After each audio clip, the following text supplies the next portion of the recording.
Yo, how are we doing, everybody? So, today I'm presenting 5 tips for Super Mario RPG. My first tip is always having Geno in your starting party.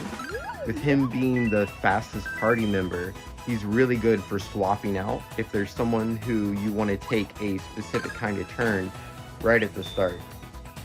Personally, I do this a lot, not just for boss fights, but regular enemy fights as well, just so that I can switch between Geno and Mallow. So I can always get the Thought Peak. I try to make sure that that's something I always do at the start, so that I don't forget to add that monster to my monster list, as there's some special things you can do with that. Um, and then also, it's really good for manipulating turn order. Geno is generally the fastest character, especially if you put an accessory like Zoom Shoes on him. So say you're in a situation where the boss in between turns is debuffing everybody, it's really good to have Geno at the start, so at the start of a new turn you can switch over to, say, Princess Peach and immediately cure those debuffs. So do keep that in mind. I think that's something very useful. Now, for the second tip I would like to give, this one is about using your FP. Personally, I very rarely go to ends, and I don't use maple syrup all that much.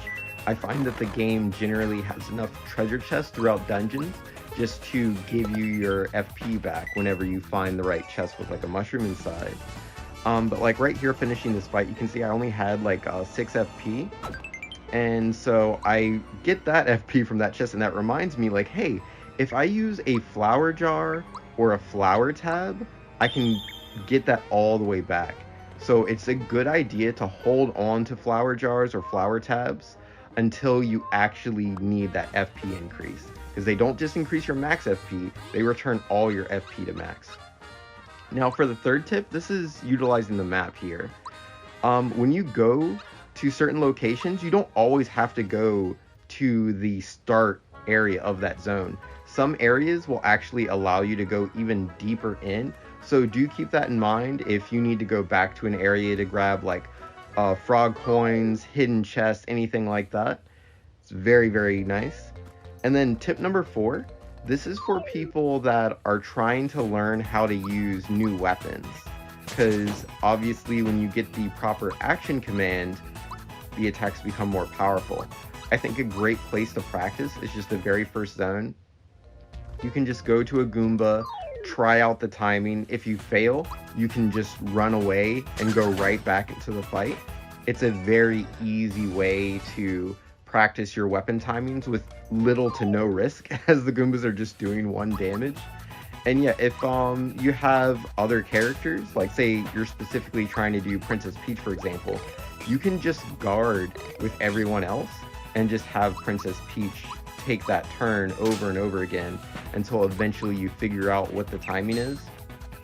And again, depending on like where you are, because you don't have to do it here, but this is a great spot. Again, you can just run away and redo the fight before you finish it if you don't want to defeat the enemy. But that area is great because there's like infinite Goombas.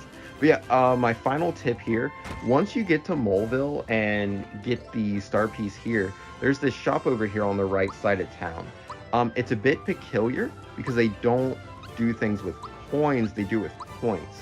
You have to turn in items, you trade those in, and you get points for it. For every 100 points, you will be able to buy a fire bomb, ice bomb, a fright bomb. The ice bombs in particular are really good. These are great items for your weaker party members, like say Mallow or Princess Peach. If you're running a little low on FP or you're trying to conserve it for other spells, you can just use these items. And yeah, you can buy the mid mushrooms here. Just buy 10 of those if you do happen to have a lot of coins, which you will have a lot of those as you go through the game. And when you turn those 10 mid mushrooms in, right back in at the shop, you get another 100 points. So you can continuously get as many bombs as you have coins available. So very, very powerful. Do make sure to use that. And yeah, that is my 5 tips for Mario RPG. Hopefully y'all found this useful. If you have any questions, please let me know in the comments down below, and I'll catch you guys in the next one. Peace.